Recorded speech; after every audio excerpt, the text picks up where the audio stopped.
यहाँ से आए हैं। मैं डॉक्टर प्रमेंद्र महेश्वरी हूँ। हमारे साथ डॉक्टर मोहम्मद अकीक हैं, ये फिजिशियन हैं हमारे डॉक्टर रियाज हैं, डॉक्टर विद्या जी हैं, ये हमारे स्त्री रोग विशेषज्ञ हैं। हम सारे लोग मतलब बेसिक चीज़ें, बहुत सारी, किसी को हार्ट की प्रॉब्लम हो जाए, किडनी की प्रॉब्लम हो जाए, ब्रेन की प्रॉब्लम हो जाए, उससे पहले बेसिक चीज़ें समझ में आनी चाहिए। मतलब मेडिसिन, सर्जरी, गायनी, ऑर्थोपेडिक्स, हड्डियाँ और ये सारी चीज़ें। तो अभी हम लोगों के इस जो शिविर हमने लगाया है दैनिक जागरण के सहयोग से, उसका एक मुख्य उद्देश्य ये है कि लोगों की जाँच हो। आप लोगों ने सुना होगा आज अखबार में, अपने एक विधायक श्याम बिहारी जी का अचानक से वो किसी मीटिंग में थे और उस मीटिंग में उनका देहांत हो गया, हार्ट अटैक हुआ। तो लोगों को पता ही नहीं होता है कि उनको कुछ बीमारियां भी हैं। बहुत से लोग अपने जीवन में काम कर रहे हैं, नौकरी कर रहे हैं, अपनी दुकान कर रहे हैं, कुछ भी कर रहे हैं, तो वो अपने हेल्थ में तब उन्हें पता चलता है जब उन्हें बीमारियां हो चुकी होती हैं।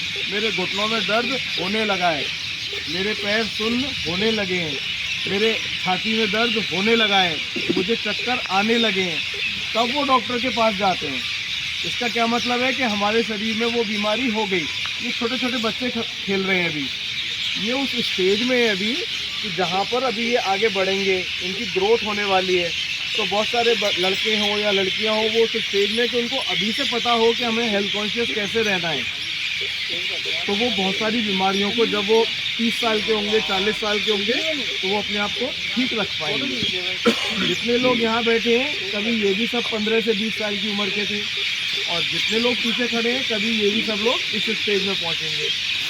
तो हमको ये ध्यान रखना है कि हम अपने को कैसे स्वस्थ रखें, फिट रखें, और वो बेसिक चीज़ है। सबसे पहले है आपका लाइफस्टाइल। बीमारियाँ होने से बचाना, ये सबसे ज़्यादा ज़रूरी है। जब आप बीमार पड़ चुके होंगे तो अब आपको ठीक करना, आपके स्वास्थ्य को ठीक करना, वो जिम्मेदारी हमारी। लेकिन आप बीमार ना पड़े, ये जिम्मेदारी किसकी है? आपकी, कि हम बीमार ही ना पड़े। एग्जैक्टली। तो अभी जैसे यहाँ आए तो सबसे पहले हम बात करते हैं खान पान की। हमारा भोजन, जो कुछ भी हम खा रहे हैं वो हमारे शरीर में जा रहा है, वो हमारे सेल्स में जा रहा है, कोशिकाओं में जा रहा है, जिससे हमें एनर्जी मिलती है। जो कुछ आप अपने शरीर में डालेंगे, इंजन के अंदर जैसा पेट्रोल, जैसा डीजल, जैसा तेल डालेंगे, गाड़ी वैसे चलेगी। अच्छा डालेंगे, अच्छी चलेगी, खराब डालेंगे, खराब चलेगी। अगर आप प्योर, साफ सुथरा, ताज़ा बना हुआ खाना खाते हैं तो वो आपके शरीर को ज़्यादा पोषक देगा। लेकिन अगर आप शराब पीते हैं, आप तंबाकू खाते हैं, आप गुटखा खाते हैं, आप किसी अन्य प्रकार का कोई नशा करते हैं, या बहुत से लोगों को दवाइयाँ खाने की पड़ती हैं किसी वजह से, तो एक्सेसिव डोज ऑफ मेडिसिन, वो भी एक प्रकार का नुकसान देती हैं शरीर को। तो हमें कितनी दवा खानी है, कितनी दवा नहीं खानी है, कब तक खानी है। हम डॉक्टर को दिखाने जाते हैं, इससे आराम हो गया, मेरे पास बहुत से मरीज आ रहे हैं, साहब हम तो 3 महीने से यही दवा खा रहे हैं, और उनकी किडनी दर्द की गोली खाने की वजह से ख़राब हो चुकी होती है। तो कहने का मतलब ये है कि अपने आप को फिट रखना है आपको। इसके लिए ज़रूरी है कि सबसे पहले आप अपने भोजन के बारे में ध्यान रखें। खाना ताज़ा बना हुआ हो, वो सबसे अच्छा खाना होता है, रादर देन कि हम अभी आजकल प्रचलन हो गया है ऑर्डर करके खाना मंगाने का। छोटे बच्चे होते हैं, उनको फास्ट फूड बहुत पसंद होता है, या फिर वो कहते हैं कि आज सर्दी है, लेडीज़ कहती हैं कि हम आज ये नहीं बना पा रहे, या बच्चों ने कोई नई डिमांड कर दी किसी अनयूजुअल चीज़ की, उनका मन है कि हम फिर फ्रेंच फ्राइज़ खाएंगे, तो वो बजाय घर में बनाने के वो उसको ऑर्डर कर देते हैं। बाज़ार का बना हुआ खाना, उसमें प्रिजर्वेटिव्स होते हैं कि जिससे वो ख़राब ना हो, सड़े ना। आटा पिस के आया, कोई भी चीज़ बन के आई तो वो ख़राब ना हो गोदाम में, तो उसमें दवाइयाँ मिलाई जाती हैं, तो वो दवाइयाँ आपके पेट में भी जा रही हैं। अभी बहुत सारे फर्टिलाइज़र्स होते हैं, बहुत से सारे कीटनाशक दवाइयाँ, पेस्टिसाइड्स होते हैं, वो उपयोग होते हैं खेतों में। कीड़े मर जाएं, तो जब कीड़े मर जाएं, फसल बच जाए, फसल में से फसल आ जाए और हमारे शरीर में चली जाए, साथ साथ वो केमिकल्स भी हमारे शरीर में जा रहे हैं। तो बहुत सारे लोग कहते हैं कि भाई अगर बीमार पड़ जाओ तो आपको दवाइयाँ खानी पड़ेंगी, तो आप दवाई ना खाएं, आप फल फ्रूट खाइए, आपको कम से कम दवाई खाने पर। आजकल जो फल फ्रूट सब्जियाँ हैं वो खुद दवाइयों से बन के आ रहे हैं। तो अभी समझ में जो स्मॉल यहाँ पे हम लोग इकट्ठे हुए हैं, तो कहने का मतलब ये है कि आप एक अपना अच्छा डाइट हो, सुबह उठिए, सुबह उठने के बाद जितना व्यायाम आप लोग कर सकते हैं जो हमारा शरीर टॉलरेट कर सकता है, चाहे वो सुबह की सैर करना हो, चाहे अपनी कोई भी स्ट्रेचिंग एक्सरसाइज हो, चाहे कुछ भी हो, तो कुछ फिजिकल एक्टिविटी आपकी होनी चाहिए। और कैसी फिजिकल एक्टिविटी होनी चाहिए? आज तो जाड़े हैं अभी, कितनी देर करें? कोई कहता है हम आधे घंटे में थक जाते हैं, कोई लड़के 2-2 घंटे करके आते हैं। कोई भी ऐसी एक्सरसाइज जिससे आपको पसीना आ जाए, ये बात कर रहा हूँ जब सामान्य मौसम होता है, अभी तो बहुत ठंड है। खेलने से, दौड़ लगाने से, सैर करने से या कोई भी एक्सरसाइज, रस्सी कूदने से जिससे आपको पसीना आ जाए, उतना एक्सरसाइज आपको करनी चाहिए। हर एक व्यक्ति पे, जो बाबूजी बैठे हैं यहाँ पर, कोई 70 साल के हैं, 75 साल के, उनके लिए, और जो बच्चे बैठे हैं जो 20 साल के, उनके लिए, सबके लिए अलग अलग पैरामीटर्स होते हैं। एनी फिजिकल एक्टिविटी जिसकी वजह से आपको स्वेटिंग होने लगे, आपको थोड़ी गर्मी लगने लगे, इसका मतलब है, हम लोग सामान्य भाषा में क्या बोलते हैं, मेरा आज तो बड़ी मेहनत करी मैंने साहब, मेरा तेल निकल गया। तेल क्या होता है? कोलेस्ट्रॉल। शरीर में जो चर्बी होती है, कोलेस्ट्रॉल जम जाता है। मेहनत करने से पसीना निकलने का मतलब है, जो अपने यहाँ एक सामान्य भाषा में कहा जाता है कि तेल निकलना, तो कोलेस्ट्रॉल कम होगा। ऐसी एक्टिविटी करिए, वो इम्पोर्टेंट है। फ्रूट्स खाइए, सब्जियां खाइए, सलाद खाइए, खूब भर भर के खाइए। आपने कभी भी जानवरों में डायबिटीज़, कैंसर, बड़ी बड़ी बीमारियां नहीं सुनी होंगी। वो लोग एक सामान्य मृत्यु को प्राप्त होते हैं, जीवन के बाद एक सामान्य मृत्यु में जाते हैं।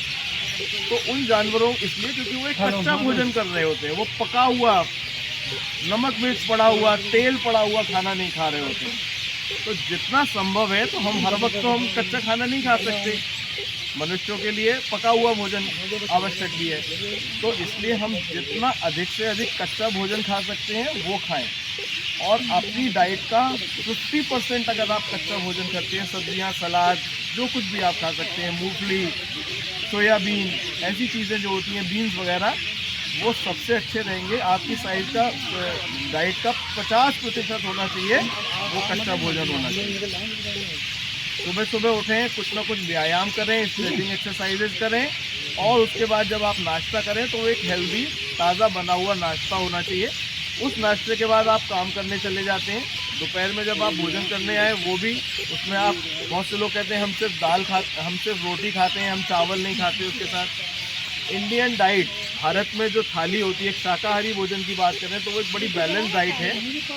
उसके साथ साथ आप थोड़े से उसमें जोड़ने के लिए अच्छी चीज़ों के, मतलब हुआ जैसे हम उसमें सोयाबीन एक्स्ट्रा कर दें, उसमें हम सलाद और फल एक्स्ट्रा कर दें, बजाय इसके कि हम उसमें 2 तरह के अचार जोड़ दें, चटनी जोड़ दें, सॉस जोड़ दें। ये सब प्रिजर्वेटिव और एक्स्ट्रा नमक देते हैं। 2 रोटी, सब्जी, दाल, चावल, ऐसी चीज़ें जो भी होती हैं। और जो लोग नॉनवेज खाते हैं, वो लोग नॉनवेज फ्रेश बना हुआ हो, रखा हुआ नहीं हो, इन्फेक्टेड नहीं हो, ऐसा खाना खाएंगे तो ठीक रहेगा। दूध सबको पीना चाहिए, लड़कियां भी हैं यहाँ, महिलाएं भी हैं। महिलाओं के शरीर की बनावट ऐसी होती है कि उनको अपने शरीर से बहुत सारे चीज़ों को झेलना होता है। लड़कियों के लिए भी और लड़कों के लिए भी रोज़ाना 2 गिलास दूध पीजिए, 2 कटोरी दही खाइए और 100 ग्राम पनीर खाइए। ये आपकी शरीर की कैल्शियम और विटामिन डी की पूर्ति करता है। और एक सिंपल भाषा में बताएं तो अपनी डाइट में 5 तरह के रंग जोड़िए। हम सफ़ेद रंग की चीज़ें खाएं, हम लाल रंग की चीज़ें खाएं, हम हरे रंग की चीज़ें खाएं, हम ऑरेंज कलर के ऑरेंज खाएं, हम बैंगनी कलर के बैंगन खाएं, हम हरे खीरे खाएं। जो सारे लाल टमाटर होता है वो उसमें लाइकोपीन होता है, ऑरेंज होता है उसमें अलग, मतलब इनके रंग जो है वो अलग अलग विटामिन और मिनरल की वजह से होते हैं। आपके शरीर में अगर आपकी डाइट में 5 तरह के कलर्स हैं, इसका मतलब वो एक बैलेंस डाइट है, बजाय इसके कि हम सिर्फ सफ़ेद रंग की चीज़ें खा रहे हो, हम सिर्फ गेहूँ खा रहे हो, हम एक दाल खा रहे हो, हम एक सब्ज़ी खा रहे हो, तो वो एक ही तरह का खाना हो गया। उसमें थोड़ा थोड़ा बैलेंस हर चीज़ का होना चाहिए। और स्पेशली कच्ची सब्जियां और सलाद सबसे अच्छी चीज़ें रहती हैं। आपको प्रोटीन डाइट के लिए सोयाबीन, मूंगफली, पनीर, ये ऐसी चीज़ें जो आपकी डाइट में प्रचुर मात्रा में होनी चाहिए। और रात का भोजन कम से कम हो। कम से कम मात्रा में हो तो बहुत अच्छा रहेगा।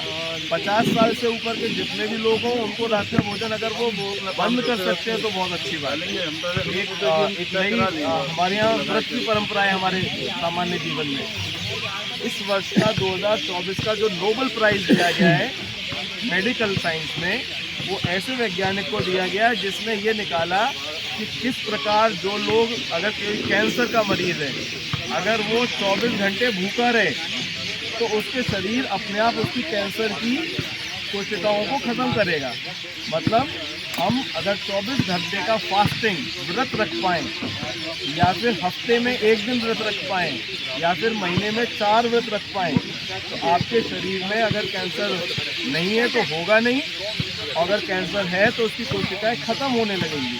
और इसी को इंटरमिटेंट फास्टिंग कहते हैं कि आप शाम को इस प्रकार भोजन करें कि अगले 10 से 12 घंटे तक आप कुछ भी ना खाएं। रात को 8 बजे खाना खाएं, उसके बाद सीधे सुबह 8 बजे कुछ खाएं, 12 घंटे की फास्टिंग हो।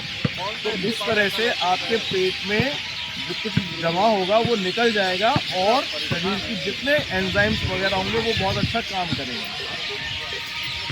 जब अगर बीमार पड़ जाएं या हमको कोई जैसे उन्होंने कहा साहब मेरे पैर सुन्न होने लगे, तुरंत आपको अपनी कोई ना कोई जांच करानी चाहिए, उसे निगलेक्ट मत करिए। हर बीमारी की कुछ स्टेजेस होती हैं, स्टेज पहली, स्टेज दूसरी, स्टेज तीसरी, शुरुआती स्टेज, बीच की स्टेज और एडवांस स्टेज। अगर आप एडवांस स्टेज में पहुंचेंगे तो डॉक्टर बताएंगे कि भाई आपके हार्ट की नसें ब्लॉक हो गई हैं, इन्हें खुलवाना पड़ेगा, स्टेंट पड़ेगा। इन्होंने इलाज कराया, आपके सामने यंग पेशेंट हैं, हम लोग ओल्ड पेशेंट कहते हैं, 65-70 साल के जो लोग होते हैं, 60 साल के 62 साल तक के लोग सब यंग पेशेंट होते हैं।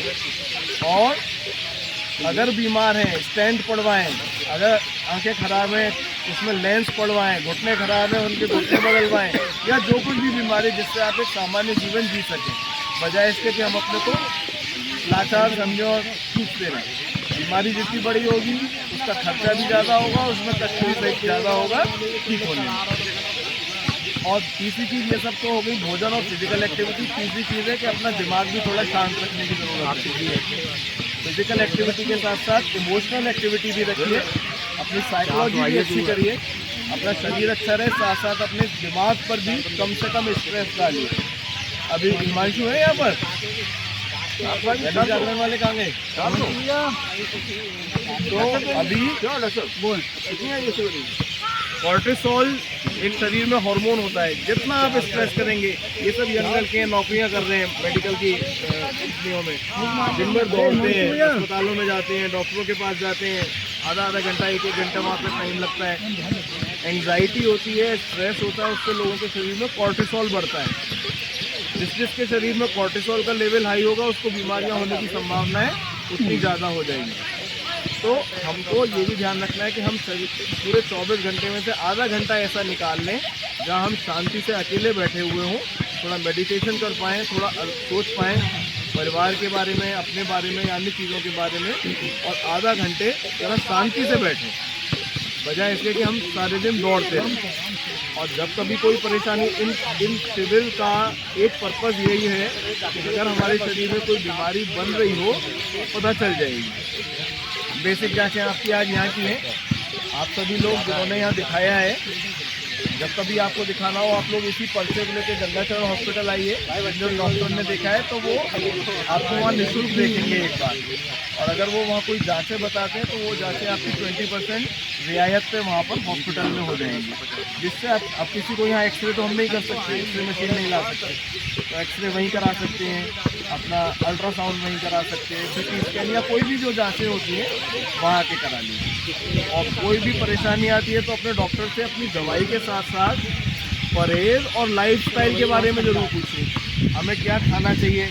अभी बहुत सारे लोग होते हैं 100 किलो वजन हो जाता है उनका, और अगर आपका वजन 75 किलो से ज़्यादा हो रहा है, वैसे तो आपकी उम्र और आपकी हाइट के अनुसार वजन होना चाहिए, लेकिन अगर हमारा वजन 70 से 75 किलो से ज़्यादा की तरफ जा रहा है, समझ लीजिए कि हम अपने शरीर पर वजन लेकर बैठे हैं।